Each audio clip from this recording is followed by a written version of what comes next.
Hello friends, നമ്മുടെ ഇന്നത്തെ യാത്ര നടന്നത് കണ്ണൂരേക്കുള്ളൊരു കറക്കമാണ്. നമ്മളൊരു വീട്ടിലെ ഗ്യാസ് സ്റ്റൗ വാങ്ങാൻ വേണ്ടി പോകുന്നതാണ്. കൂടാതെ നമ്മളെ ഫെയറിനും കൂടി നമ്മൾ പോകാൻ പ്ലാൻ ഇട്ടിട്ടുണ്ട്.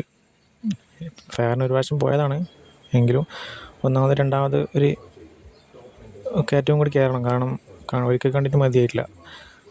ഫെയർ എന്ന് പറയുന്നത് നമ്മളെ ഫുള്ള് വെള്ളച്ചാട്ടമായതുകൊണ്ട് ഒരിക്കൽ കണ്ടിട്ട് ഏകദേശം ഫുള്ളായി തീർന്നിട്ടില്ല. പിന്നെയും കാണാൻ നല്ലൊരു കണ്ണൂരുകാരെന്തായാലും അവിടെ തീർച്ചയായും പോവുക. സെപ്റ്റംബർ 21 വരെയാണുള്ളത് ലാസ്റ്റ് ഡേറ്റ്. അപ്പോൾ അതിലൊക്കെ പോയി എല്ലാവരും ഒന്ന് കാണുക. ചങ്ങാതിൻ്റെ വീട്ടിലേക്ക് ഗ്യാസ് സ്റ്റവ് മേടിക്കാൻ വേണ്ടിയിട്ടാണ് നിക്ഷാൻ, നന്ദലത്ത്, അങ്ങനെ കുറച്ച് വലിയ ഷോപ്പുകളിലും കയറി ഇറങ്ങി. പക്ഷെ എല്ലാവർക്കും നല്ല റേറ്റ് ഉണ്ട്. നമ്മൾ വിചാരിച്ച സാധനം കിട്ടിയിട്ടില്ല. ബട്ടർഫ്ലൈ ആണ് ചോദിച്ചത്, പക്ഷേ ബട്ടർഫ്ലൈ സ്റ്റോക്ക് ഇല്ലാത്തതുകൊണ്ട് വിചാരിച്ച സാധനം എടുക്കാൻ പറ്റിയിട്ടില്ല.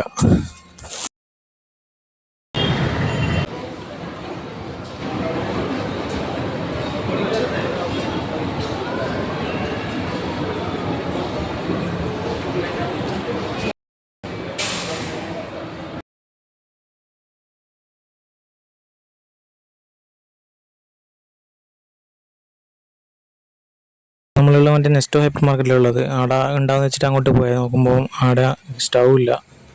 പിന്നെ അടുത്ത കുറച്ച് വീഡിയോസ് എടുത്ത് നമ്മൾ നേരെ കണ്ണൂരേക്ക് ആണ് പോകുന്നത്.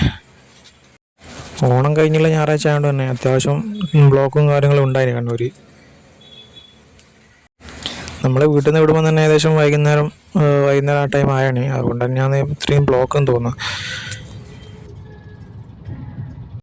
ഫെയറിനെല്ലാം ഫുൾ ആളാണ്. ആൾ കുറഞ്ഞൊരു സമയമില്ല സത്യം പറഞ്ഞു കഴിഞ്ഞാൽ. ഫുൾ ടൈം ആളുണ്ടായിരിക്കും ഇവിടെ. ഫെയറിൻ്റെ ഫുൾ വീഡിയോ ഞാൻ നമ്മൾ യൂട്യൂബ് ചാനൽ ഇട്ടിട്ടുണ്ട്. അപ്പോൾ എല്ലാവരും ഒന്നത് കയറി കാണുക, മാക്സിമം സപ്പോർട്ടും ചെയ്യുക. എല്ലാവരും പോകുമ്പോൾ വൈകുന്നേര സമയത്ത് പോയിക്കോ, അതാകുമ്പോൾ കുറച്ചും കൂടി ലൈറ്റിൻ്റെ എല്ലാ സെറ്റപ്പും ഉണ്ടാവും അവിടെ.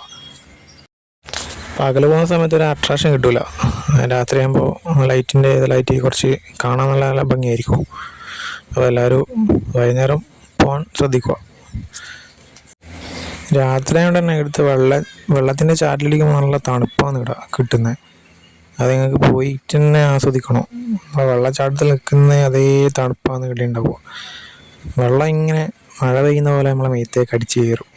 ആ ഒരു പ്രത്യേക സുഖം തന്നെയാണ്. ഒരിക്കൽ പോയിട്ട് മതിയാത്തതുകൊണ്ടാണ് രണ്ടാമത്തെ പ്രാവശ്യം പോയത്. പക്ഷേ രണ്ടാമത്തെ പ്രാവശ്യം പോയിട്ട് അധിക സമയം നിൽക്കാനും പറ്റിയില്ല. മുന്നേ കണ്ട ഒരു ഓർമ്മ മനസ്സിലുള്ളതുകൊണ്ട് നമ്മൾ പിന്നെ പെട്ടെന്ന് തന്നെ ഇറങ്ങീനി. പക്ഷെ ഒരിക്കൽ പോയി കഴിഞ്ഞാൽ രണ്ടാമതും പോകാൻ തോന്നും. അപ്പോൾ ഫ്രണ്ട്സ്, നമ്മളെ ചാനലൊക്കെ ഒന്ന് മാക്സിമം സപ്പോർട്ട് ചെയ്യുക, സബ്സ്ക്രൈബ് ചെയ്യുക, ഷെയർ ചെയ്യുക. അപ്പോൾ വേറെ വീഡിയോ ഒക്കെ പിന്നെ കാണാം.